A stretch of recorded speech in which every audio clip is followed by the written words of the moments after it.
이 마르다와 마리아는 그 오빠,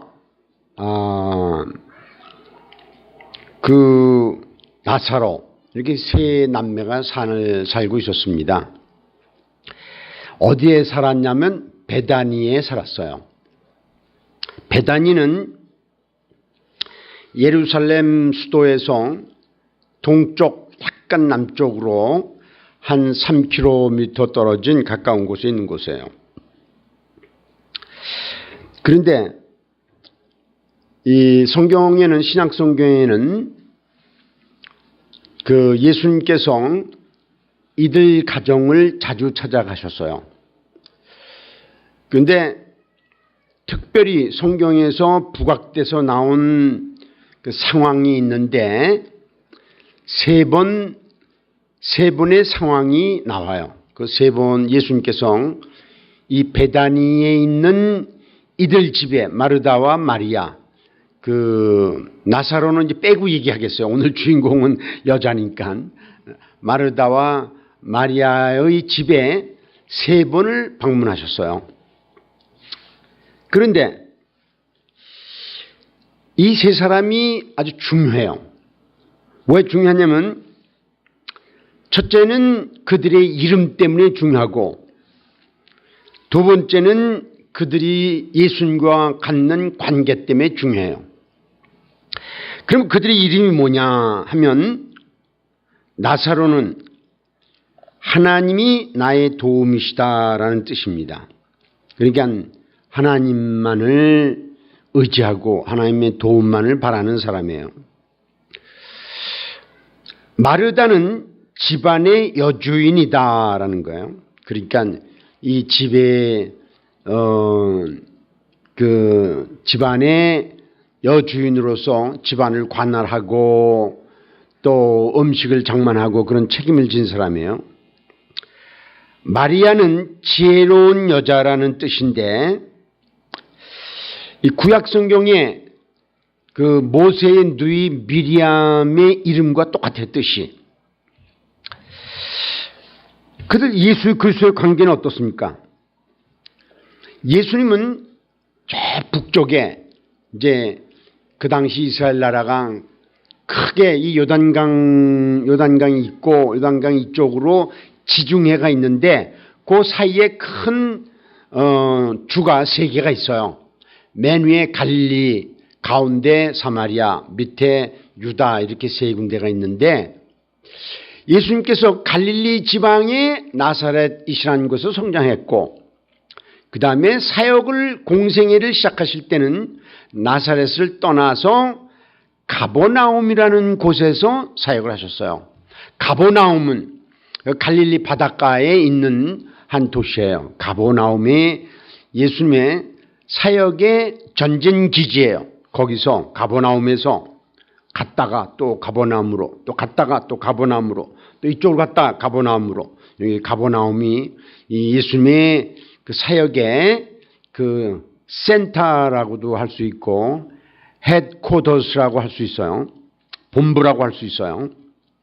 그런데 예수님은 종종 예루살렘을 가셨단 말이에요. 예루살렘을 가시면 그 주무실 때가 있어야잖아요. 그런데 이 세 사람이 살고 있는 이 가정을 이 마르다와 마리아가 예수님을 초청해서 자기 집에 머무르게 하셨어요. 그래서 예수님은 비록 북쪽의 가버나움의 중심, 사역의 중심지였지만 예루살렘을 자주 내려오셨는데, 내려오실 적마다 이 머무실 곳이 있었어요. 거기에 그 예루살렘에서 3km 떨어진 베다니, 거기에 이 그 나사로도 살고 또 마르다, 마리아, 이 삼남매가 사는 이 집에 오셔서 그 자주 거기에 거하셨어요. 그런데 그 예수님이 아까도 말씀드렸지만 신약 성경에서는 이 베다니에 있는 이 사람들 집에, 마르다와 마리아의 집에 그 자주 오셨는데 그 중에서 특별히 세 번을 부각해서 예수님이 방문을 묘사하고 있어요. 그 세 번은 언제냐면 세 번. 한 번은 그냥 저녁 식사하면서 저녁 식사에 예수님과 그 제자들이 한번 초청을 받아서 왔어요. 그게 이제 오늘 본문의 이야기예요. 누가복음에 보면은 예수님이 제자들과 함께 오셔서 거기에 거하셨어요. 또 한 번은 나사로가 죽었어요. 예수님이 그렇게 사랑하시던 나사로가 죽었어요. 죽어서 그 장례식에 또 예수님이 오셨어요. 두 번째 방문. 세 번째 방문은 나사로가 살아났어요. 예수님이 나사로야 나오라 라고 소리를 질렀어요. 그랬더니 나사로가 죽은 나사로가 턱 살아서 걸어 나왔어요. 그러니까 얼마나 난리가 났겠어요. 죽은 사람이 살아났으니. 그래서 대잔치를 벌렸어요. 그래서 이 세 장면을 신약성경 전체에서는 이 세 가지 장면을 다 묘사하고 있는데 이때마다 누가 나오냐면 마르다와 마리아가 나오는 거예요. 왜냐하면 그 집이기 때문에. 그러니까 마르다와 마리아의 집에서 처음에 저녁 식사를 했고 그건 누가복음. 그 다음에 장례식에 와서 예수님이 오셨고 그다음에 세 번째로 그 잔치에 참석하신 얘기예요. 그걸 이제 차례차례 보면서 우리 헌신 예배에 가름하려고 그래요. 첫 번째는 저녁 식사 때 오신 장면인데 이게 이제 아까 읽은 누가복음 얘기예요. 누가복음 10장 38절서부터 42절까지 보면은 뭐냐 하면 그들이 길 갈 때에 그 그들은 예수님과 제자들이에요. 예수님의 제자들은 12명이에요. 그리고 예수님과 합치면 13명이에요. 길 갈 때에 예수께서 한 마을에 들어가심에 마르다라 이름하는 한 여자가 자기 집으로 영접하더라. 이 마르다는 아까도 얘기했지만 그 집의 주인처럼 됐어요. 그래서 이제 마르다가 영접했어요. 그리고 여러분이 너무나 잘 아시는 얘기예요. 이거는요. 아마 지금 이 본문을 갖고 얘기하는 건 지금 100번쯤 들으시는 분도 있을 거예요. 그에게 마리아라 하는 동생이 있어. 주의 발치에 앉아 그의 말씀을 듣더니 그 다음에 또 읽어보면은 마르다는 준비하는 일이 많아 마음이 분주한지라 예수께 나아가 이르되 주여 내 동생이 나 혼자 일하게 두는 것을 생각하지 아니하시나이까 그를 명하사 나를 도와주라 하소서라고 얘기를 했더니 예수님께서 뭐라고 그러시냐면 주께서 대답하여 이르시되 마르다야 마르다야. 그 이름을 두 번 부르는 거는 유대인의 특징이고 또 유대인들이 그 하나님께 사람을 부르실 때도 그저 꼭 두 번씩 불러요. 모세야 모세야. 그 다음에 아브라마 아브라마 이렇게 두 번씩 부르는데 그거는 이 가까운 관계도 말하고 있을 뿐만 아니라 꼭 얘기할 것 중요한 얘기도 하겠다라는 거예요. 그래서 마르다야 마르다야 네가 많은 일로 염려하고 근심하나 몇 가지만 하든지 혹은 한 가지만이라도 족하니라. 마리아는 이 좋은 편을 택했으니 뺏기지 아니하리라 하시니라 그랬어요. 그래서 이제 이 누가복음 10장에 있는 말씀을 딱 그 요약해서 그림으로 표시하면 이렇게 표시할 수 있어요. 이제 그림이에요. 이 그림은 이제 예수님이 앉아서 말씀을 하시고 마리아는 그 발치에 앉아서 듣고 마르다는 뭐 여러 가지 분주한 일을 하면서 예수님께 나온 이 그림은 이런 그림은 얼마나 많은지 몰라요. 그러니까 이 서양의 화가들이 이 내용을 보고 이 내용을 그 한 장에 그리려고 그림 많이 그렸어요. 아주 얼마나 많은지 몰라요. 그런데 저는 이 그림이 제 마음에 딱 들어서 이 그림을 선택을 했어요. 보면 예수님이 앉아 계시고 뭐 의자에 앉아 계신데 이건 이제 그 현대식 그림이에요. 그리고 그 발치에 마리아가 다소곳이 고개를 푹 숙이고 앉아 있고 마르다가 일어나서 뭐 손에 들은 게 있어요. 예수님이 말이야 시켜서 말이야 나 도와주라고 그랬어. 이제 그런 얘기예요. 자, 그런데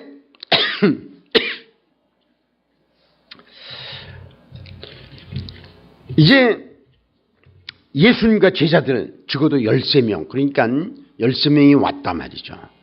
그런데 13명을 위해서 마르다가 열심히 저녁을 준비하고 있었단 말이죠.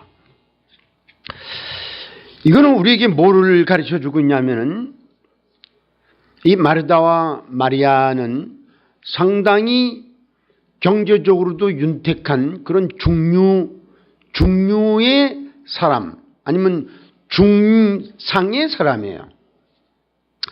그래 또 상위층은 아니에요. 상위층 같으면 예루살렘에 살았어요. 예루살렘 바깥에서 살았는데, 그래서 이제 13명을 자기 집에 들여와서 저녁을 준비할 수 있고, 그리고 재워줄 수 있다면 상당한 위치에 있는, 경제적으로 위치에 있는 사람이에요. 그런데 예수님께서 뭐라고 그러셨냐면, 요거 이제 말씀 중에서 다시 이제 말씀으로 돌아가 보면은 그 가운데 뭐라고 예수님 말씀하시냐면, 몇 가지만 하든지 혹은 한 가지만이라도 족하니라라고 말했어요. 이거는 뭐를 말하냐면, 몇 가지만 해도 괜찮고 한 가지만 해도 괜찮다라는 얘기예요. 그러니까 요 말 뜻을 잘 보면 요게 이제 중요한 거예요. 요 오늘 본문의 열쇠가 되는 구절이에요. 마르다가 예수님, 주님, 마리아가 말이야 날 도와주라고 그러소서. 그러니까 예수님이 대답을 하셨는데 뭐라고 했냐면, 네가 많은 일로 염려하고 근심하나 몇 가지만 하든지. 이건 누구를 얘기하냐면 마르다를 얘기하는 거야. 마르다는 하는 일이 많아요. 준비하려면은 얼마나 이거는 뭐 저는 잘 몰라요. 그런데 여자들을 손님이 오려면 우리도 집에 손님 가끔 초청을 하면 우리 집 사람이 날 보고 뭐라 하냐면 며칠 전에 알려줘란 말이야. 여자는 뭐 그거 다 알아야 된단 말이야. 몇 명 오느냐, 누가 오느냐에 따라서 또 음식장만 뭐 시장 보는 거 뭐 다 이게 복잡해요. 그래서 마르다는 몇 가지를 하는 거야. 장 봐야지, 그 다음에 다 두드려 그냥 요리해야지, 끓여야지, 그냥 대표해야지, 막 그냥 밥하고 말이야. 그래, 몇 가지만 이거 조금도 잘못이 없는 거야. 이거 잘한 거야. 그래서 예수님이 뭐라 하냐면, 마르다를 야단친 것도 아니고 마리아를 칭찬한 것도 아니고 뭐라고 하셨냐면, 몇 가지만 하든지 혹은 한 가지만이라도 족하니라 그랬어요. 이 말은 무슨 뜻이냐면, 몇 가지 해도 좋은 거고 한 가지만 해도 좋은 거다 말이죠. 그러면 거기에 열쇠가 뭐냐? 그 열쇠는 선택이라는 거예요. 선택을 누가 하는 거예요? 각자가 하는 거예요. 마르다는 뭐를 선택했나요? 몇 가지 하는 일을 선택했어요. 마리아는 뭐를 선택했나요? 예수님의 발치에 앉아서 그 말씀을 듣는 걸 선택했어요. 그런데 예수님께서는 마리아는 이 좋은 편을 택하였으니, 이 말은 잘 해석해야 돼요. 좋은 편을 택하였으니라는 건 무슨 말이냐면, 마르다 보고 너는 나쁜 것을 택했더니 이런 뜻이 아니에요. 그런 뜻이 아니고, 이건 비교의 상대가 아니고 마리아는 좋은 걸 택했다. 그러니까 그냥 그 택한 거를 그냥 계속하게 하라, 이런 뜻이에요. 그래서 여기에서 우리가 중요한 교훈이 있는데, 선택의 중요성이에요. 우리가 이제 여선교회 헌신 예배다 말이죠. 여선교회는 이제 한국 교회 상황에서 여자가 절대적인 열쇠를 쥐고 있어요. 내가 이제 물어봐야죠. 한국 교회에 여자가 많게요, 남자가 많게요? 여자가 많죠. 남자들 말이야 이제 회기도 안 오고 고집세고 말이야 못됐어요. 그 여자들은 마음도 참 착하고 말이야. 그러니까 회기도 잘하고 또 교회도 잘 나오고 그런단 말이에요. 이 여자가 열쇠예요. 그런데 여자가 열쇠인 반면에 또 교회에서 말이 많으면 누가 먼저 시작하게요? 여자가 시작하는 거야. 여자.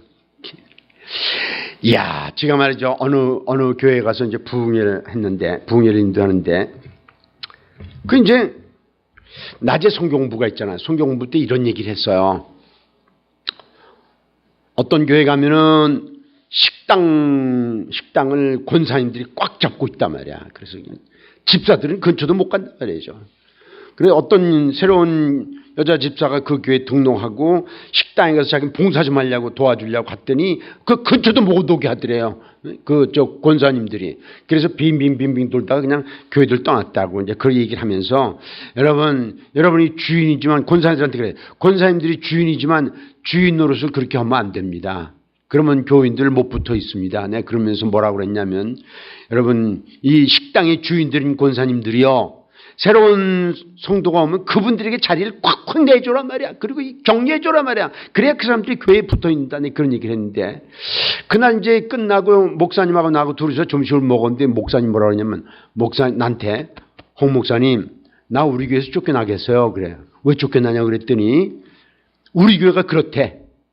그런데 내가 그런 설교를 했기 때문에 틀림없이 권사님들이 담임 목사가 나한테 그걸 고자질했기 때문에 내가 그 설교했다 하고 얘기하기 때문에 자기 쫓겨날 거라고 그래요. 그래서 내가 뭐라 하냐면 목사님 나한테 얘기했어요 안 했어요? 한 적 없단 말이야. 그런데 왜 쫓겨나냐고. 그래. 이게 이제 여자들의 문제예요. 여자들은 열심히 극심이야. 열심히 특수하게 아주 특별해요. 그래갖고 그런데 이제 이 교회에 보니까 내가 지금까지 본 바에 의하면 이 교회는 그러진 않는 것 같아요. 뭐 식사당부도 돌아가면서 하고 가능하면 순서가 안 오기를 기다리는 것 같아. 그래서 또 설거지도 돌아가면서 하고. 그래서 보니까 이 교회는 그런 문제는 없는 것 같아요. 그런데 우리들이 참 한순간 한눈 팔면 서로 싸우는 거야. 서로 싸우면서 또 싸움까지는 안 해도 마음속으로 지가 잘났으면 얼마나 잘내서 말이야. 자기는 말이야 손 하나 깜빡 안 하고 말이야 그냥 그래 그냥 그럴 수 있어요. 그런데 섬김은 선택의 문제예요. 어떤 사람이 마르다는 뭐를 중요시 여겼냐면 마르다는 인간관계를 중요시 여겼어요. 관계가 중요하단 말이에요. 그래서 사람이 오면 13명이나 왔으면 그 사람도 우선 먹어 있잖아요. 그렇죠? 그렇게 먹여 있잖아요. 그러니까 인간관계를 되게 중요시 여겼어요. 마리아는 뭐를 중요시 여겼나요? 예수님과의 관계를 되게 중요시 여겼어요.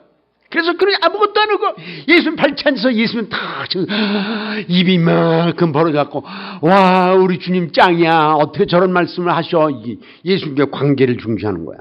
그러면 예수님과의 관계를 중시하는 것도 잘못이 없어요. 또 다른 사람들과의 관계를 중시하는 것도 조금도 잘못이 없어요. 이건 뭐냐면 이건 선택의 문제고 또 각 사람의 취향의 문제, 취향이라는 게 있어요. 각 사람의. 그죠? 어떤 사람들은 주님과 관계를 되게 중요시하고 그래서 그냥 다 기도하고 성경 보고 다 성경 보고 다른 사람이 어쩌거나 이 관계 그런 사람 잘못이 없어요. 조금도. 또 어떤 사람들은 그것도 중요하지만 인간관계가 중요하잖아요. 그것도 잘못이 없어요. 그 잘못은 뭐냐? 이게 잘못이에요. 그 인간관계를 중요하시는 사람이 중요하게 생각하는 사람들이 예수님과의 관계만을 중요하게 생각하는 사람들을 마음속으로 비난하는 게 잘못이에요. 그거 잘못이에요. 왜 비난합니까?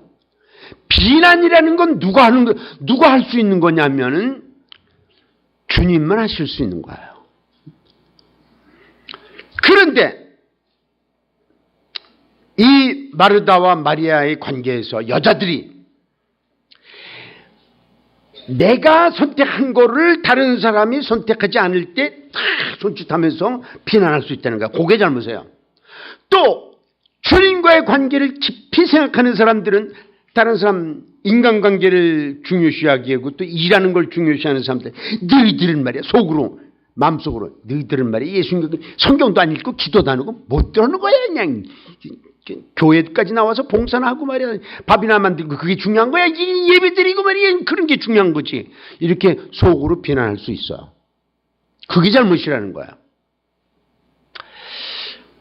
우리 모든 인간에게는요 은사가 있어요. 어떤 사람은 입을 사용하는 은사, 뭐 가르친다든지 찬양한다든지 또 권면한다든지 위로한다든지 입으로 하는 은사가 있고, 또 어떤 사람은 손으로 하는 은사가 있어요. 손으로 가서 발도 씻겨주고 또 뭐 밥도 만들고 뭐 청소도 하고 또 꽃꽂이도 하고 이런 손으로 하는 은사가 있고, 또 그 기적의 은사, 뭐 방언을 한다든지 능력을 행한다든지 그런 은사가 있는데 그 은사를 누가 주시냐면 주님이 주시는 거예요. 절대로 인간이 하나님 나 방언 주십시오 그래서 방언 받는 게 아니에요. 주님이 원하시는 사람에게 원하시는 방언을 주시고 주님이 원하시는 사람에게 주시는 거야. 그래서 한 가지 은사를 가져도 옳은 거고 그거에 열중해야 되는 거야. 또 다른 일에 열심히 해도 상관이 없는 거야.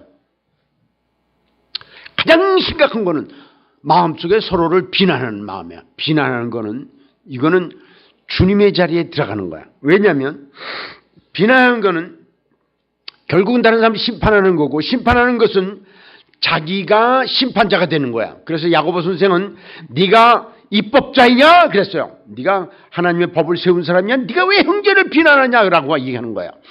형제를 마음속으로 비난하거나 원망하면은 그 사람은 자기도 모르는 사이에 하나님의 자리에 들어가는 거야. 이거 되게 무서운 죄예요, 이거. 그래서 우리가 이제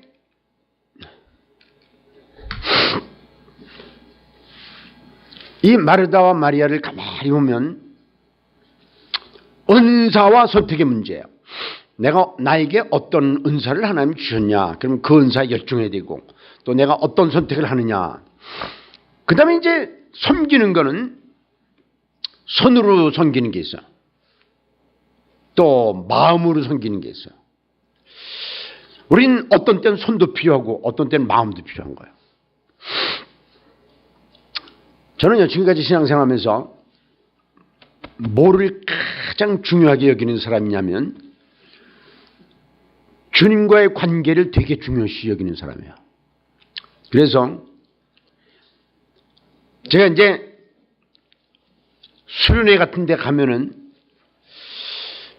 사람들이 수백 명 모여서 뭐 해도 그냥 막 떠들고 봉사하고 섬기고 막 그래도 바깥에서 뭐로 청소를 하든지 밥을 하든지 그냥 그런데 관심이 없어. 그냥 성경 보고 기도하고 주님 난 이런데 행복해 그냥.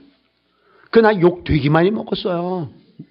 지가 말이야 잘났으면 얼마나 잘났고 성경을 알면 얼마나 알아서 말이야 그렇게. 그런데 그거 잘못해요. 그렇게 비난하면 안 된다고요. 그럼 나는 또 뭐 욕을 뭐를 비난했냐면 아유 사람들이 말이야 예배 드릴 땐 예배 드려야지 말이야 예배도 판단 빠지면서 그냥 밥이나 하고 말이야 아이고 웃겨 난 그랬다고요. 그거 잘못해요. 그러다가 내가 이제 깨달은 게 있어요. 요 본문에서 그 뭐냐면 예수님께서 몇 가지를 선택하든지 몇 가지를 하든지 한 가지를 하든지 다 그건 네가 상관할 바가 아니다 말이죠. 그래서 우리 이제 여선교회 헌신 예배하면서 여러분께 첫 번째 부탁하는 건 뭐냐면 다른 사람들을 나의 기준에 의해서 판단하면 안 된다는 거야. 어떻게 하든지 그 사람이 하나님과의 관계에서 주님과의 관계를 중요시하면 그것도 존중해줘야 되고 또 다른 사람과의 관계를 중요시하면 그것도 존중해야 되고 또 어떤 사람이 손으로 봉사하면 그것도 존중해야 돼요. 그 다음에 또 마음으로 봉사하면 그것도 존중해야 돼요. 주님과의 관계가 가장 중요하다. 그런 사람 존중해야 돼요. 그런데 그 사람들은 또 다른 사람과의 관계가 중요하다. 그것도 존중해야 돼요. 서로를 다 존중할 때 그때 그 교회가 아까 찬송 부른 대로 이런 교회가 되는 거예요. 거기에 서로 사랑하는 교회가 되는 거고 그러는 거예요. 자, 이제 그만 얘기하고 두 번째 장례식에 간 얘기를 이제 하겠습니다. 두 번째 방문을 자세히 묘사하고 있는 게 장례식이에요. 장례식에 예수님 가셨어요. 이제 이거는 여러분 너무 잘 아시는 건데 요한복음 11장에서 그 나사로가 병에 걸렸어요. 그래서 이제 그 너희 마르다와 마리아가 사람을 보내서 예수님 빨리 좀 오세요. 그래 우리 당신이 사랑하는 우리 오라비 나사로가 병들었어요. 그런데 예수님께서 즉각 오시지 않고 나흘 만에 왔어요. 그냥 나흘이 아니고 나사로가 죽은 지 나흘 만에 왔어요. 그러니까 얼마나 서운했겠어요.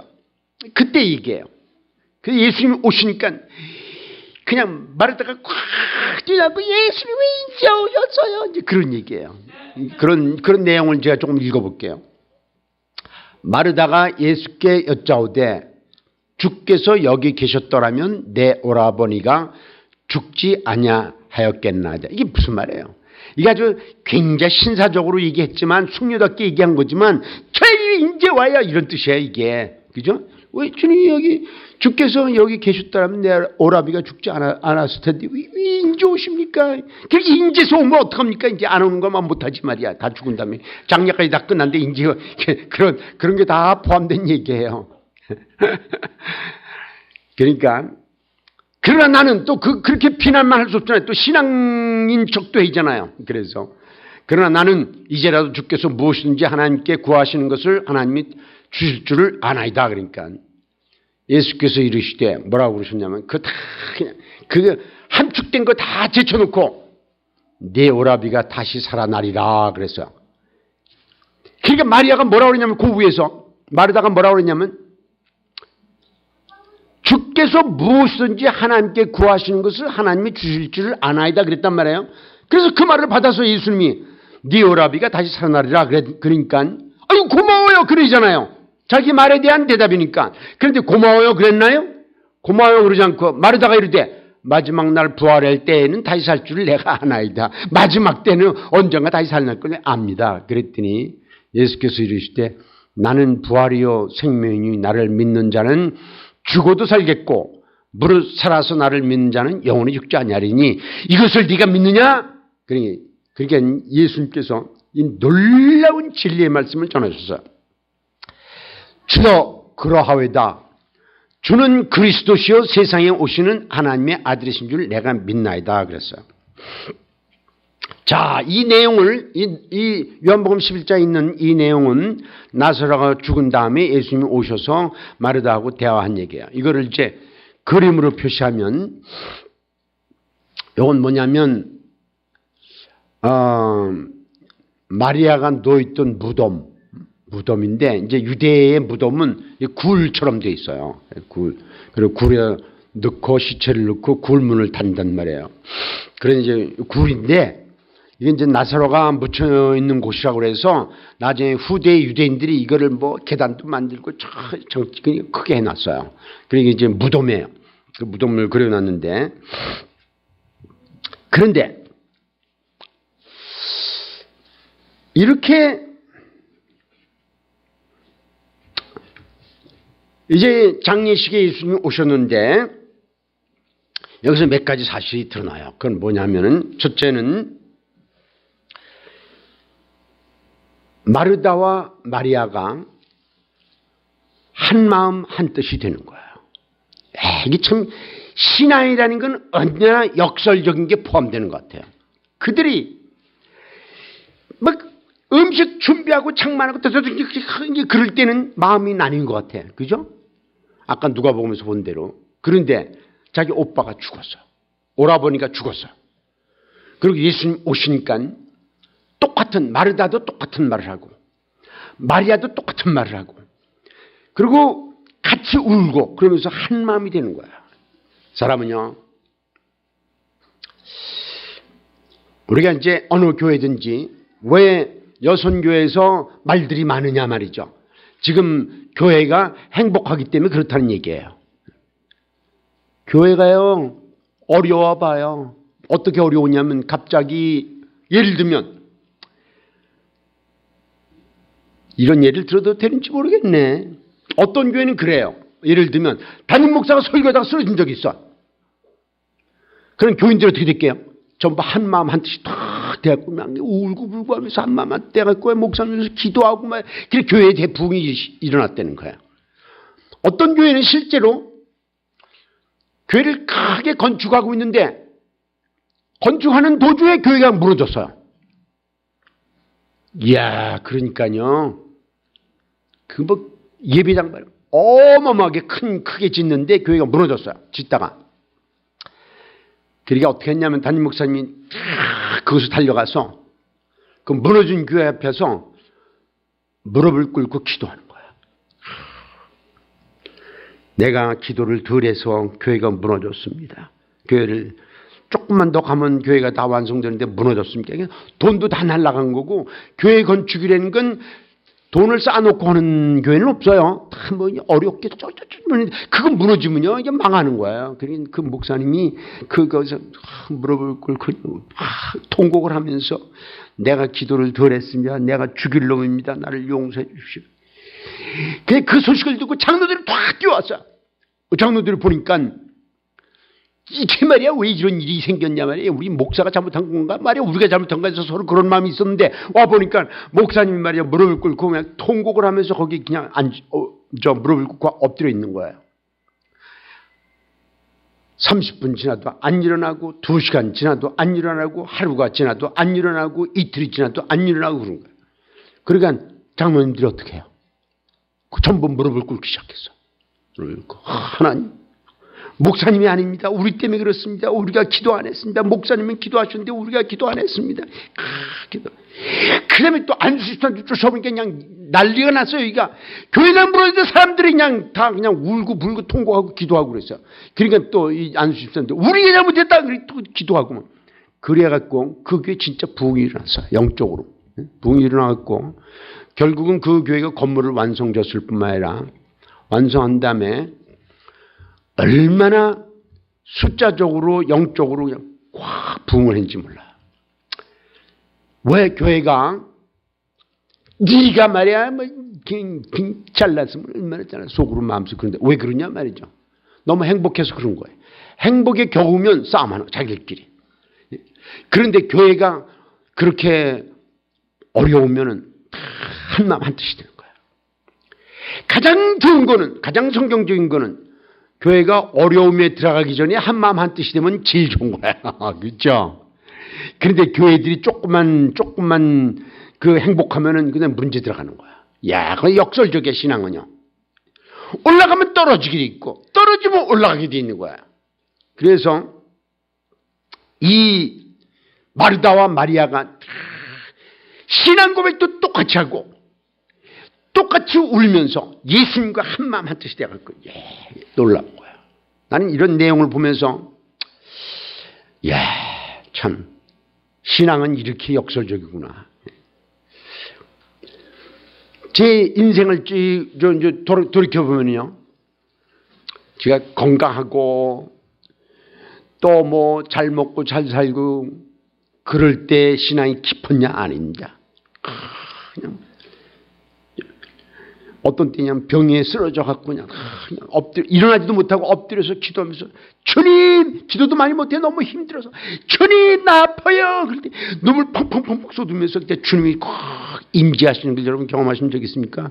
저는 그런 경험을 많이 했습니다. 우리가 약할 때 강하고 강할 때 약한 거야.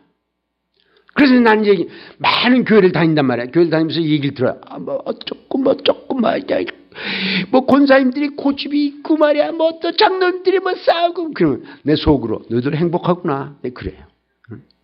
행복이 겨워서 그러는 거야. 그런데 이제 그런 교회는 한번 맛을 좀 봐야 돼. 무슨 맛을 봐야 되냐면 아픈 맛을 좀 봐야 돼요. 그러면 또 낮아지는 거야. 그래서 이 교인들이 뭐라고 그랬냐면 한마음 한뜻이 됐고 또 이제 이걸 보자고요.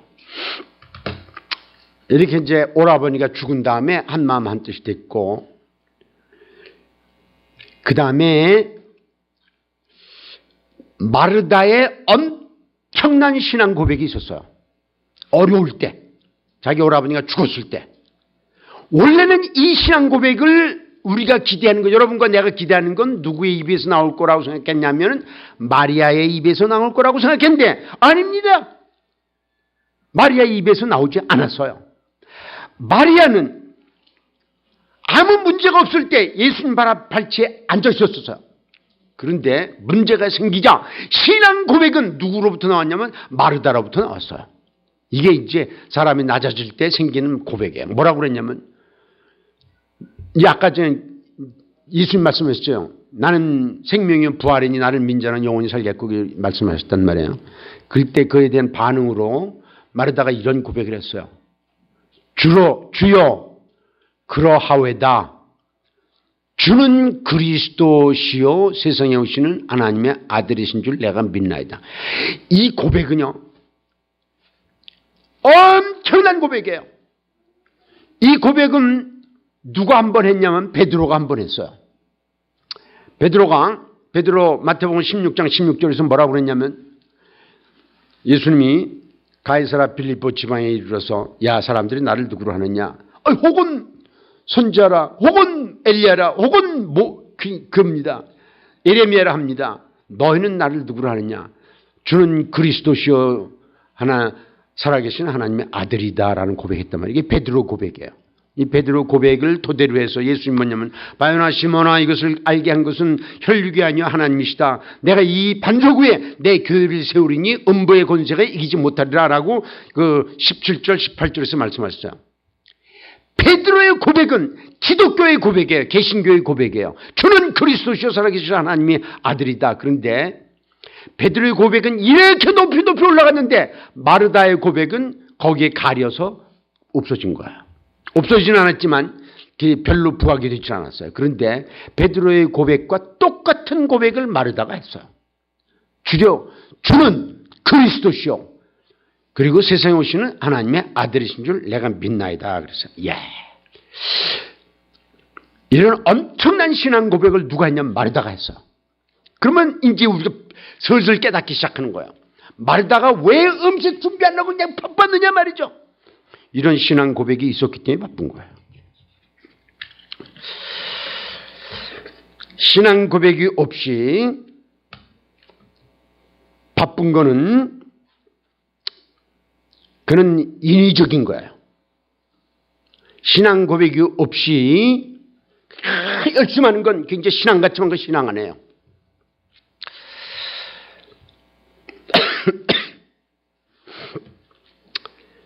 그래서 우리가 여선교회에 속한 사람들로서 열심히 일해도만 그것만 갖고 안 되는 거야. 그 배경에는 신앙이 있어야 돼. 마르다와 같은 신앙. 주는 그리스도시요. 그 다음에 세상에 오시는 하나님의 아들이신 줄 내가 믿나이다. 이런 신앙 고백 밑에서 그렇게 그 분주한 일도 나오고 여러 가지 일을 하는 거야. 그런데 제가 이제 감사한 거였어요. 전민세상명 교회를 생각할 때마다 감사한 게 있는 뭐냐면 이 교회는 이런 신앙 고백이 있는 교회예요. 그래 담임 목사님도 다 복음을 그렇게 철저하게 전하시고 또 우리 이 교인들 이제 대표 기도하신 거 보면 전부 복음이 들어가 있어. 예수님 나의 죄를 위해서 십자가에 죽으시고 부활하시고 그래 들을 적마다 복음으로 깔려진 교회구나. 참 훌륭한 교회다 이런 생각을 해요. 마르다가 그렇게 열심히 봉사하고 그런 것도 다 신앙 때문에 그런 거예요. 자, 그 다음에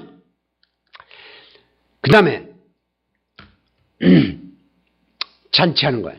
잔치. 나사로가 살았어요. 예수님이 이제 나오라 그래갖고 살았는데 그건 이제 다 생략하고 왜냐면 우리 오늘 주인공은 마르다와 마리아이기 때문에 이 나사로의 부활이 아니에요.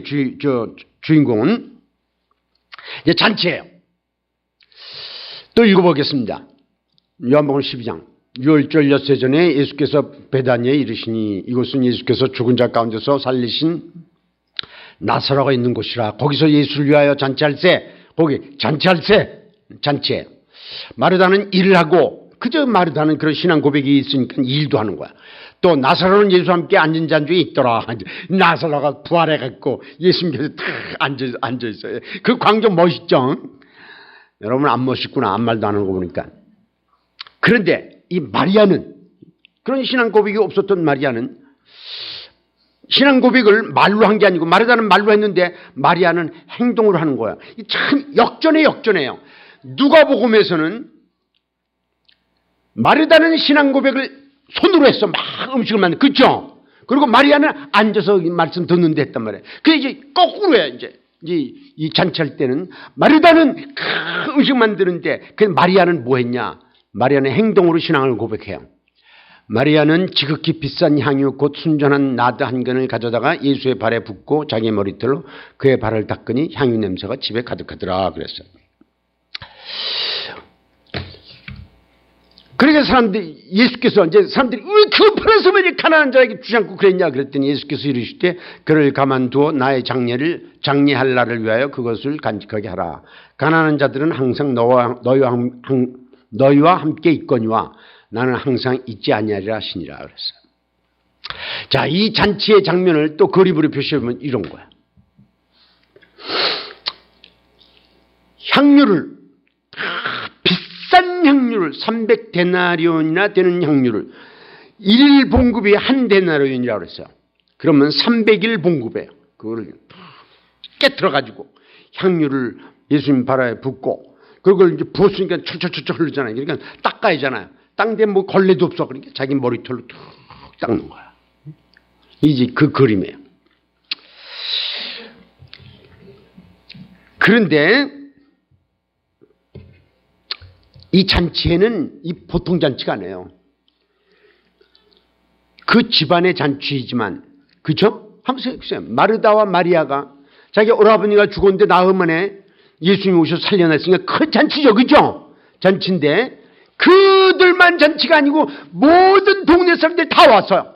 뭐냐면 그 예수님이 어떤 분이 되게 죽은 사람을 살려냈어? 그리고 죽은 자가 누구야?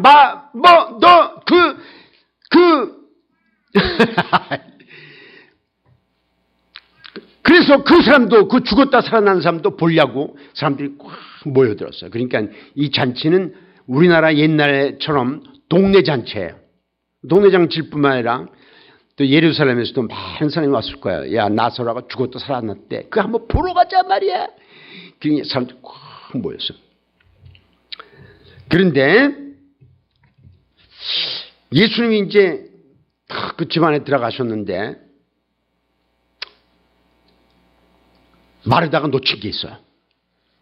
그 음식 만드느라고 이제 사람들 많이 오니까 바쁜데 뭘 놓쳤냐면, 유대인들은 이 큰 그릇에다가 음식을 놓고 전부 들어와서 손으로 그걸 집어먹어요. 우리나라는 그래도 이 그릇에다가 이 숟갈로 떠서 갖다 먹지만 그 사람들은 손으로, 그때는 숟갈 그런 게 없어요. 손으로 집어먹는데, 그래서 유대인들은 손님이 집에 들어오면 반드시 손 씻을 물과 발 씻을 물을 준비해요. 그 당시 사람들은, 많은 사람들이 그 요새로 슬리퍼 같은 걸 신고 다녔던, 샌들 같은 걸 신고 다녀서 발이 더럽단 말이에요. 발 씻을 물, 또 음식 먹으려면 손 씻어야 돼요. 손 씻을 물을 줘요. 우리나라 이제 뭐 쌈 같은 거 먹을 때 손 씻으라는 것도 비슷한 거야. 그런데 마르다가 일을 열심히 하다가 물 드리는 걸 잊어버렸어요. 그런데 그거를 누가 봤냐면은 마리아가 본 거예요. 그 마리아가 쫓아가서 물 갖다가 예수님 이거 손발 좀 닦으세요 이래도 되는 거 아니에요, 그죠? 그런데 마리아는 그때 이 예수님 죽기 전 6일 전이에요. 6일 전인데 마리아가 이걸 예수님이 죽을 거를 알았는지 몰랐는지 모르지만 뭐 십중팔구 몰랐어요. 그렇지만 하나님의 성령의 감동을 받고 예수님의 장례를 준비하는 거예요. 그래서 그 향유를 탁 붓고 머리카락을 탁 닦고 말이죠. 그런 거예요.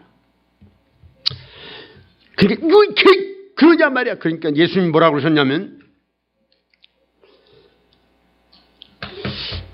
내가 네 집에 들어올 때 너는 내게 발 씻을 물도 주지 아니하였을 때 이 여자는 눈물로 내 발을 적시고 그 머리털로 닦았으며 그랬어요. 누가복음 7장에 있는 말이야. 너는 들어올 때 손 씻을 물, 발 씻을 물 줘야 될 거 아니야? 안 줬잖아 말이야. 그러면서 또 뭐라고 다른 데 설명했냐면, 이 여자가 내 몸에 이 향유를 부은 것은 내 장례를 위하여 함이니라.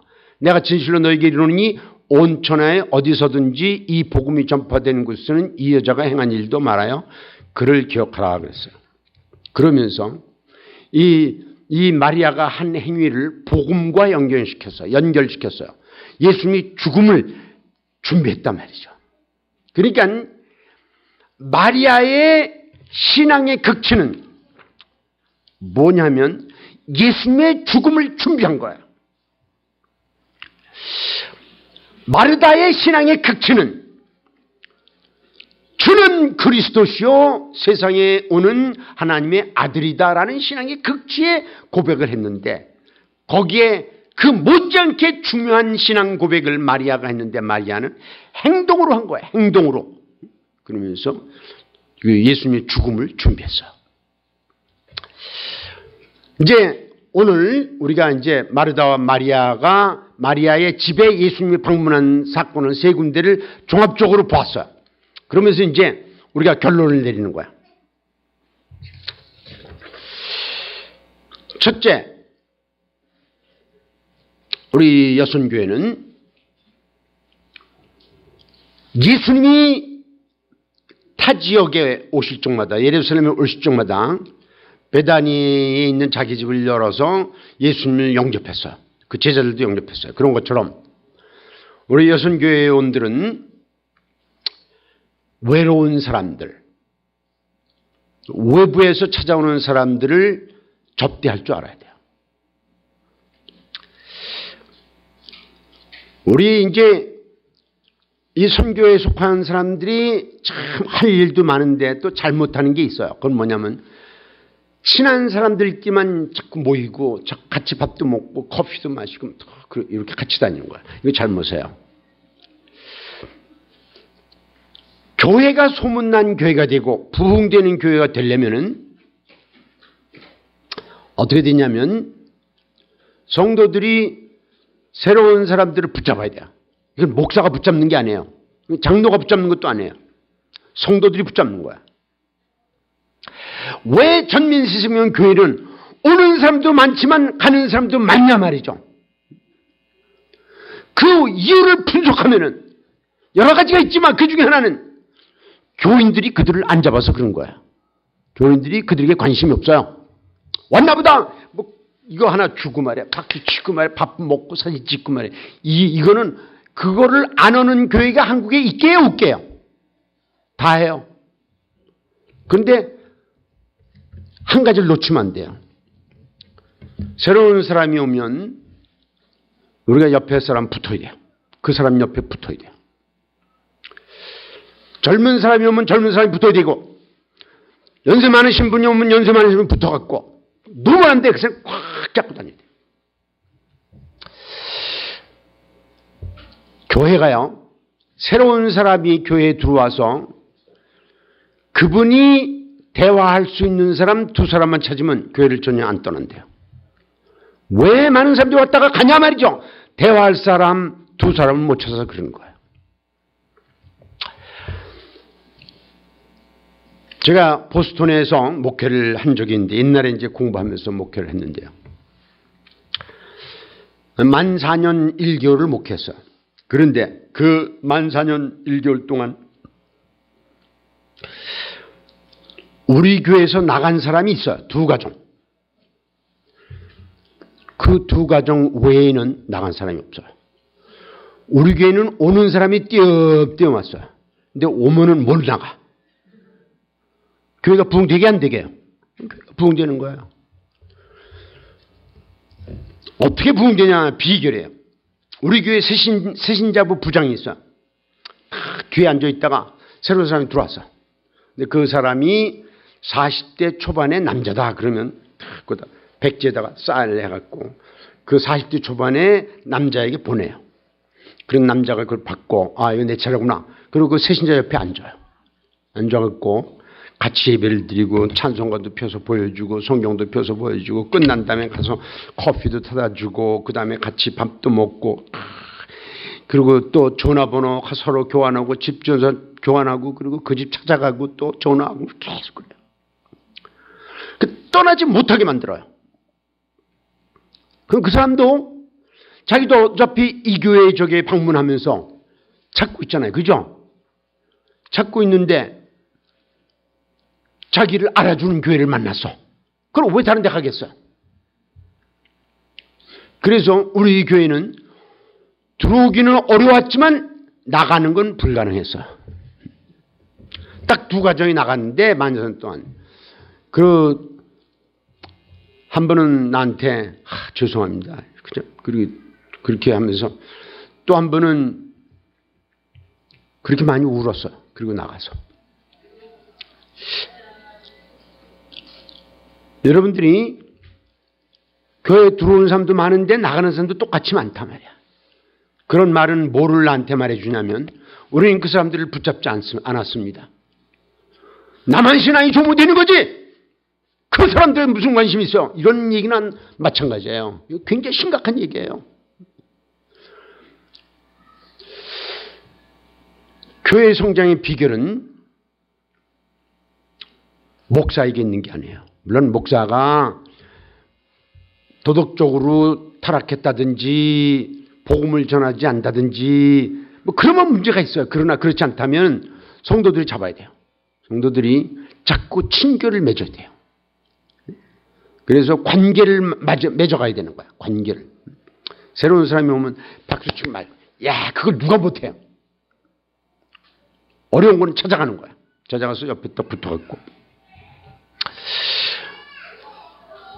그 다음에 그 사람들 찾아가서 꽃도 주고 뭐 사진도 찍고 밥도 먹지만 거기다 한 발 더 나가서 마음을 줘야 돼. 마음을.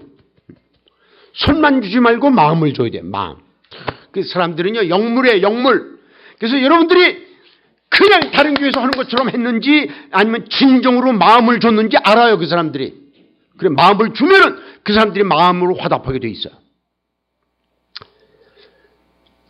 그 다음에 우리가 손을 주든지 마음을 주든지 근거는 신앙 고백을 근거로 해야 돼요. 그리고 가장 이웃을 사랑하는 게 뭡니까? 예수 그리스도께서 우리를 위해서 죽으셨다 부활하신 것을 전해야 돼요. 그래서 마리아가 예수님의 장례를 준비한 것처럼 우리도 가서 그 사람들 복음을 전하기 위해서 모든 걸 다 희생할 수 있어야 돼요. 그 사람들이 예수를 믿으면 내가 모든 걸 할 각오가 돼 있다. 이런 마음을 가져야 되는 거야. 제가 이 여선교회에게 부탁을 합니다. 많은 사람들이 대전으로 이사 와요. 왜 오는 줄 아세요? 여기는 뭐 연구단지가 있기 때문에 와요. 그럼 그 사람은 왜 외로운 사람이에요? 이 지역에 아는 사람이 없기 때문에. 또 외부에서 온 사람이에요. 그 사람들을 잘 접대하고 또 마음을 손만 주지 말고 마음도 주고 신앙을 고백을 통해서 그러면서 복음을 전하는 그렇게 여러분들이 헌신이라는 건 저야 내가 헌신한다 이게 헌신이 아니고 하나님께서 우리에게 붙여주신 영혼들을 내가 붙잡는 게 헌신이야. 붙잡는 게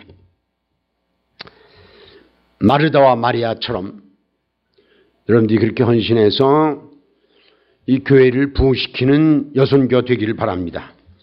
기도하시겠습니다. 사랑하시